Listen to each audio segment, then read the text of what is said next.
Welcome back to Dungeon of Dread, a book-to-movie video. Viewers chose to fight the skeletons with the blink dogs. Let's see what your pick reveals. The skeletons round the corner and advance, their swords held high. The dogs jump at the slow-moving skeletons, distracting them, and you land several solid blows on the awful monsters. With the help of the blink dogs, you soon reduce the skeletons to a heap of broken bones. The blink dogs nose around the pile, and each grabs a bone with its mouth. With one last dog-like grin in your direction, they blink away. Phew! Says Loris. That's the closest I've ever come to liking a dog! Heaving a sigh of relief. The two of you chuckle at Loris's comment and start walking down the corridor the skeletons came from. As you enter the corridor, you hear the sound of grinding stone and see some dust fall from the ceiling. Something's wrong. You whisper to the halfling. Let's get out of here. You turn around and start retracing your footsteps. However, before you have gone 2 paces, a tremendous roar knocks you off your feet, and the passage before you collapses. When the dust settles, you see the corridor is completely blocked with large boulders, heavy timbers, and dirt. It's impossible. You say. We'll never dig out without tools. We can only go forward. Reluctantly, the two of you stagger to your feet, turn around and walk down the corridor, alert for danger at every step. The corridor ends in a room. A feeling of menace hangs heavy in the air. But what you see seems harmless enough. The room is approximately 20 feet square and dimly lit. The ceiling and walls are rough, with stalactites hanging from the ceiling. The floor is smooth. A stone well, about 3 feet tall, stands in the middle of the room. The well is covered with mysterious carvings of ugly faces. Sword in hand, you approach the well carefully. Don't do that! Get away! Screams the halfling. You stare at the halfling in shock. There's something horrible in there. Loris says, trembling.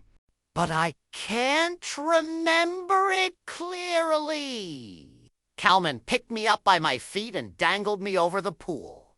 He thought it was funny. I didn't think it was so funny. What kind of monster is it? You ask. I don't know. He answers.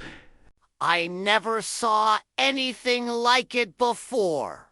Sneaking carefully up to the well, you glance in quickly and discover it contains only a shallow pool of water. All of your instincts scream danger.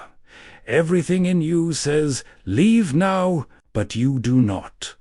You can't go back the way you came, and you've come too far to let mysterious carvings around a pool of water frighten you. You look in again and see that the water is crystal clear.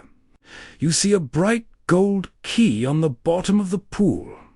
The tip of the key is fashioned like a cross with diamonds on each end. Colored gems decorate each corner. The key must be valuable and open the lock to something of great importance. Look, Loris, look. You call, but the halfling buries his head in his hands and does not respond. If the key is important, why would it be left lying around in a pool of harmless water? Perhaps the water is not harmless. You could reach in and see what happens. But if a monster does lurk in there, as Loris believes, that would not be a good idea. Looking about the room, you see several things you did not notice at first glance. There are 2 doorways, one to your left and one to your right. Both are dark. You cannot see beyond them. Bones lie scattered on the floor. Loris, bring me one of those big bones. The halfling slowly drags a 3-foot-long bone to you. Picking the bone up, you probe the bottom of the pool gingerly, trying to snag the key. Suddenly, the bone is wrenched from your hand with great violence. The water erupts from the pool. A watery, cobra-like head rises out of the pool. It surges at you with its mouth open. You jump back quickly. Once you are out of its striking range, the watery creature sinks back into the pool. See? I told you. But no, you wouldn't believe me, Cries the halfling. We've got to get out of here before it eats us.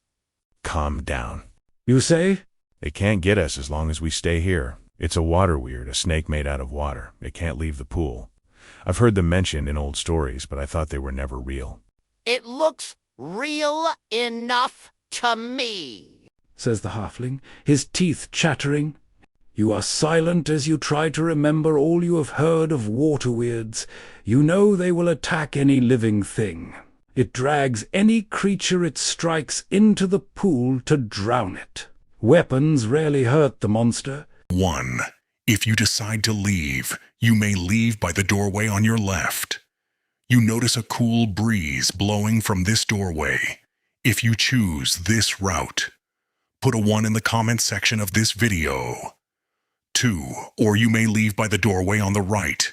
If you choose this way, put a 2 in the comment section of this video.